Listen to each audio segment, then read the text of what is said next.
લાંબા સમયની માંગ બજેટ 2026 પૂરી કરશે. બજેટ 2026ને લઈને એક મોટા સમાચાર સામે આવી રહ્યા છે.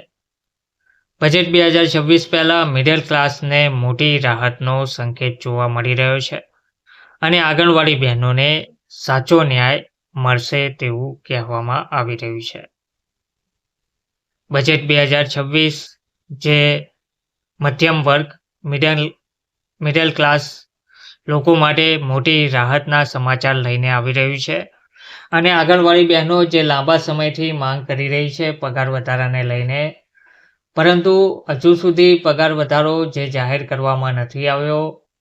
હવે બજેટ 2026 આ નવી આશા લઈને આવી રહ્યું છે. વિગતવાર માહિતી જોઈએ. નમસ્કાર મિત્રો, સ્વાગત છે તમારું અમારી યુટ્યુબ ચેનલમાં. તો મિત્રો, દર મહિને પગાર આવે છે પણ ખુશી આવે એ પહેલા જ EMI, ભાડું, દૂધ, શાકભાજી, શાળા ફી અને પછી ટેક્સ.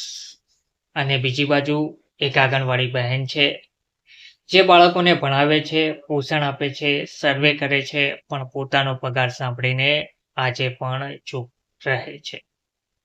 તો ટૂંકમાં મધ્યમ વર્ગ હોય કે પછી આંગણવાડી બહેનો હોય, આશા વર્કર બહેનો હોય, દરેકની સ્થિતિ એવી જ છે. કે પછી તેમ કહી શકાય કે બંનેની સ્થિતિ એક સરખી છે. બજેટ 2026 હવે નજીક છે, તેને લઈને ચર્ચાઓ પણ તેજ બની ગઈ છે અને એક મોટો સવાલ ફરીથી ઊભો થયો છે: શું આ બજેટ મિડલ ક્લાસ અને આંગણવાડી બહેનોને સાચી રાહત આપશે? તો બજેટ 2026 અને ઇન્કમ ટેક્સનો જે મોટો સંકેત હાલમાં મળી રહ્યો છે તેના પર એક નજર કરીએ. તો મિત્રો, કેન્દ્રીય બજેટ 2026ની તૈયારીઓ વચ્ચે સરકાર તરફથી હાલમાં સ્પષ્ટ સંકેત મળી રહ્યો છે કે પર્સનલ ઇન્કમ ટેક્સ સિસ્ટમને વધુ સરળ અને મિડલ ક્લાસ ફ્રેન્ડલી બનાવવા પર ફોકસ ચાલી રહ્યો છે.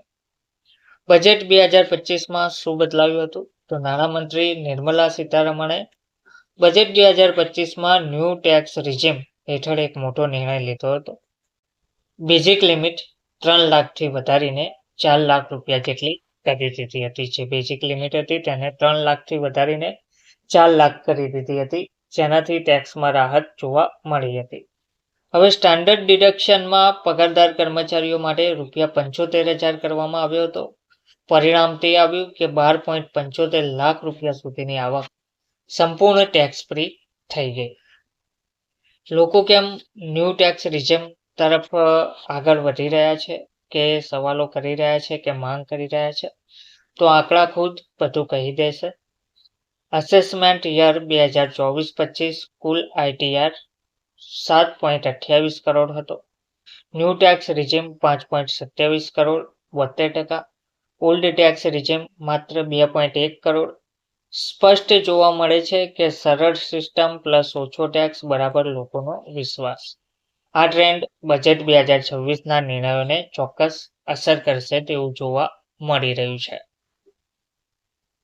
હવે આનો મિડલ ક્લાસને કેટલો ફાયદો થશે? તો ચાલો હવે સીધા આંકડામાં આપણે સમજીએ. 7.5 લાખ આવક, old regime ₹65,000 tax, new regime 0% tax. ₹15 lakh આવક, લગભગ ₹36,400 બચત, એટલે કે 25% સુધી રાહત. 20 થી 25 લાખ આવક, 30% સુધી ટેક્સ બચત. તો મિત્રો, આ આંકડા તમે જોઈ શકો છો, તેના પરથી સ્પષ્ટ ખ્યાલ આવે છે કે મિડલ ક્લાસને કેટલો ફાયદો થશે. જે પહેલા 7.5 લાખ આવકમાં ₹65,000 ટેક્સ ઓલ્ડ રિજીમ હતી, ન્યૂ રિજીમમાં 0 ટેક્સ ભરવો પડે છે, એટલે કે કોઈ ટેક્સ આવતો નથી. હવે ₹15 લાખ આવક, લગભગ ₹36,400 બચત, એટલે કે 25% સુધીની રાહત જોવા મળી શકે છે. અને 20 થી 25 લાખ આવકવાળાને 30% સુધી ટેક્સની બચત જોવા મળશે. તો સરકારનો ફોકસ સ્પષ્ટ છે. 7.5 થી 25 લાખ કમાતા મિડલ ક્લાસ પર સૌથી વધુ રાહત આ ટેક્સમાં જોવા મળશે. પરંતુ હવે એક સવાલ ત્યાં ઉપસ્થિત થાય છે કે આંગણવાડી બહેનો ક્યાં ઊભી છે? તો આજે આપણે વાત કરી તે મિડલ ક્લાસ ઉમેદવારોની કરી. હવે બીજો એક પ્રશ્ન મધ્યમ વર્ગના લોકો પછીનો જે પ્રશ્ન ઉપસ્થિત થાય છે તે છે આંગણવાડી બહેનો હાલમાં ક્યાં ઊભી છે, તેમની સ્થિતિ શું છે? તો હવે અહીંથી વાત આખી બદલાય છે અને દિલને પણ સ્પર્શે એવી બની જાય છે.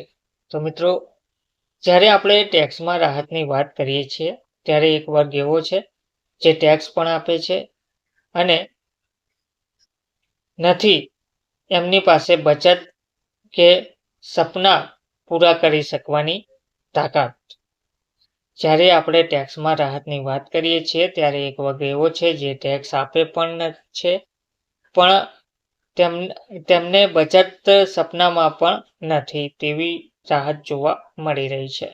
એટલે કે તે લોકો બચત કરી શકે તેવું સપનામાં પણ વિચારી શકતા નથી.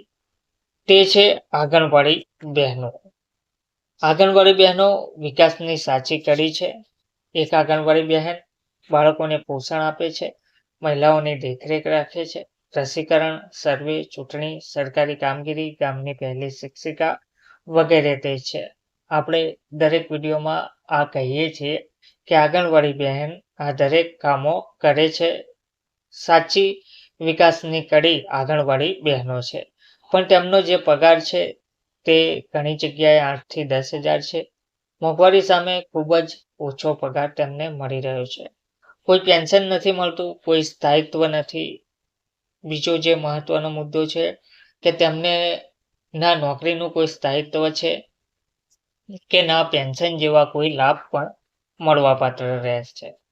તો આટલા ઓછા પગારમાં તે લોકો કઈ રીતના ગુજરાન ચલાવે તે પણ એક મોટો પ્રશ્ન બની રહે છે. બજેટ 2026માં પગાર વધારાની આશા જોવા મળી રહી છે. હવે મહત્વનો મુદ્દો સામે આવ્યો છે. બજેટ 2026માં પગાર વધારાની આશા ફરીથી જીવંત થઈ છે. હવે બજેટ 2026ને લઈને આંગણવાડી બહેનોમાં એક નવી આશા જગાઈ છે. અનેક રાજ્યોમાં પહેલેથી જ વધારાની માંગ ચાલી રહી છે. યુનિયન અને સંગઠનો દ્વારા રજૂઆત કરાઈ છે. કેન્દ્ર સરકાર પાસે લાંબા સમયથી ફાઇલ પેન્ડિંગ પણ પડી રહી છે. તો શક્યતા મોટી જોવા મળી રહી છે કે માનદ વેતનમાં વધારો 2026ના બજેટમાં કરવામાં આવશે. કેન્દ્રીય સહાય પણ વધશે. સામાજિક સુરક્ષા, પેન્શન, ઇન્સ્યોરન્સ જેવા લાભો પણ મળી શકે છે. હવે આ બજેટમાં આંગણવાડી બહેનો માટે પગાર વધારો થાય છે ત્યાર પછી એ માત્ર વધારો નહીં હોય પરંતુ આંગણવાડી બહેનો માટે એક સન્માન પણ સાબિત થઈ શકે છે. તો મિડલ ક્લાસ પ્લસ આંગણવાડી બરાબર દેશની રીઢ. મિત્રો, મિડલ ક્લાસ ટેક્સ ભરે છે અને આંગણવાડી બહેનો દેશનો પાયો મજબૂત કરે છે. એક તરફ ટેક્સમાં રાહત, બીજી તરફ પગારમાં ન્યાય. જો બજેટ 2026માં બંનેને સાથે ધ્યાનમાં લેવામાં આવે તો એ બજેટ લોકોના દિલમાં જગ્યા બનાવશે. તો મિત્રો, બજેટ માત્ર આંકડાનો ખેલ નથી, એ આશાઓનો એક દસ્તાવેજ છે. મિડલ ક્લાસને ટેક્સમાં રાહત અને આંગણવાડી બહેનોને યોગ્ય પગાર આ બંને સાથે આવે તો જ સાચો વિકાસ કહેવાય. જો મિત્રો તમને લાગે છે કે આંગણવાડી બહેનોનો પગાર વધારો મળવો જોઈએ, મિડલ ક્લાસને વધુ ટેક્સ રાહત મળવી જોઈએ, તો આ વિડીયોને લાઈક જરૂરથી કરજો, વધુને વધુ શેર કરજો અને તમારી વાત અવશ્યથી જણાવજો. જય હિન્દ, ધન્યવાદ.